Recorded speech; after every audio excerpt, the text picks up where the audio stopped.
আমার মারণ বাংলাদেশ।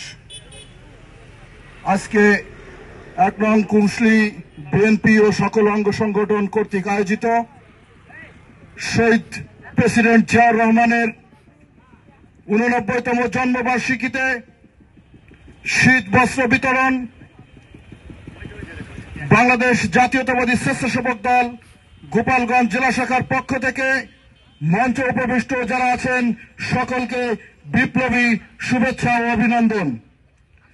আজকে আপনাদের সামনে বেশি কথা বলবো না, একটা কথাই বলবো, আপনাদের টুঙ্গিপাড়ার কৃতি সন্তান জননেতা জনাব এস.এম. জিলানী ভাই আপনাদের জন্য যে ক্ষুদ্র প্রয়াস জ্ঞাপন করেছেন, যে ক্ষুদ্র উপহার পাঠিয়েছেন, সকলে আনন্দ চিত্তে গ্রহণ করবেন এবং এস.এম. জিলানী ভাই সহ বিএনপি যত নেতাকর্মী আছেন সকলের জন্য দোয়া করবেন এবং তার পরিবারের জন্য দোয়া করবেন।